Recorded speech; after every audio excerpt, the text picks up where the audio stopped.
നമ്മുടെ ദൈവത്തിൻ്റെ സ്വന്തം നാടായ കേരളത്തിൽ ശാസ്ത്രജ്ഞന്മാർ വരെ തല പുകഞ്ഞിട്ടും ഇതെന്താ സംഭവമെന്ന് പിടികിട്ടാത്ത ചില അത്ഭുതങ്ങളുണ്ടെന്ന് പറഞ്ഞാൽ നിങ്ങൾ വിശ്വസിക്കുമോ? കേൾക്കുമ്പോൾ ചുമ്മാ തള്ളാണെന്ന് തോന്നാം, പക്ഷേ സംഗതി സത്യമാണ്. അതുകൊണ്ട് വീഡിയോ അവസാനം വരെ കാണുക. നമ്പർ 1, കൊടിഞ്ഞിയിലെ ഇരട്ടകളുടെ ഗ്രാമം. ആദ്യത്തെ സംഭവം നടക്കുന്നത് മലപ്പുറത്തെ കൊടിഞ്ഞി എന്ന കൊച്ചു ഗ്രാമത്തിലാണ്. ലോകത്തിലെ വമ്പൻ ശാസ്ത്രജ്ഞന്മാർ വരെ ഇങ്ങോട്ട് വണ്ടി കയറുന്നത് ഒരു പ്രത്യേക കാര്യത്തിനാണ്. കാരണം ഈ ഗ്രാമത്തിൽ 500-ലധികം ഇരട്ടക്കുട്ടികളാണുള്ളത്. സാധാരണഗതിയിൽ 1000 പ്രസവത്തിൽ 6-7 ഇരട്ടക്കുട്ടികൾ ജനിക്കുമ്പോൾ കൊടിഞ്ഞിയിൽ അത് 45-ന് മുകളിലാണ്.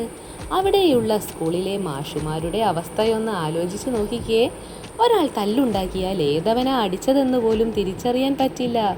അവിടുത്തെ വെള്ളത്തിൻ്റെ ഗുണമോ അതോ ബിരിയാണിയുടെ മഹിമയോ ആണോ ഇതിന് പിന്നിലെന്ന് ഇന്നും ആർക്കും കൃത്യമായി അറിയില്ല. നിങ്ങളിൽ ആർക്കെങ്കിലും ഇരട്ട സഹോദരങ്ങളുണ്ടോ? ഉണ്ടെങ്കിൽ താഴെ ഒന്ന് കമൻറ്റ് ചെയ്തേക്കണേ. നമ്പർ 2, കേരളത്തിലെ ചുവന്ന മഴ. ഈ സംഭവം കേട്ടാൽ ചിലപ്പോൾ ഹോളിവുഡ് സിനിമയാണെന്ന് തോന്നും. ഇടുക്കിയിലും കോട്ടയത്തും ആകാശത്തു നിന്നും പെയ്തത് സാധാരണ വെള്ളമല്ല, നല്ല രക്തം പോലുള്ള ചുവന്ന മഴ.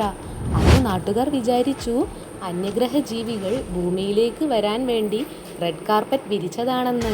പലതരം കഥകളാണ് അന്ന് നാട്ടിൽ പ്രചരിച്ചത്. പിന്നീട് ശാസ്ത്രജ്ഞന്മാർ വന്ന് ഗവേഷണം നടത്തി പറഞ്ഞത് അന്തരീക്ഷത്തിലെ ചില പ്രത്യേകതരം പായലുകളുടെ സാന്നിധ്യം കൊണ്ടാണ് മഴ ചുവപ്പായതെന്നാണ്. പക്ഷേ ഇത്രയധികം പായലുകൾ എങ്ങനെ ആകാശത്തെത്തി എന്നതിന് ഇന്നും കൃത്യമായ മറുപടിയില്ല. ശരിക്കും ഇത് പായൽ തന്നെയാണോ അതോ വേറെ വല്ലതുമാണോ? എന്താ നിങ്ങളുടെ ഇത്? ഒന്ന് കമൻറ്റ് ചെയ്തേക്കണേ. പിന്നെ ഇതുപോലുള്ള വീഡിയോകൾക്കായി ഫാക്ട് വേൾഡ് മലയാളം ചാനൽ ഒന്ന് സബ്സ്ക്രൈബും ചെയ്ത് വെച്ചേക്കണേ.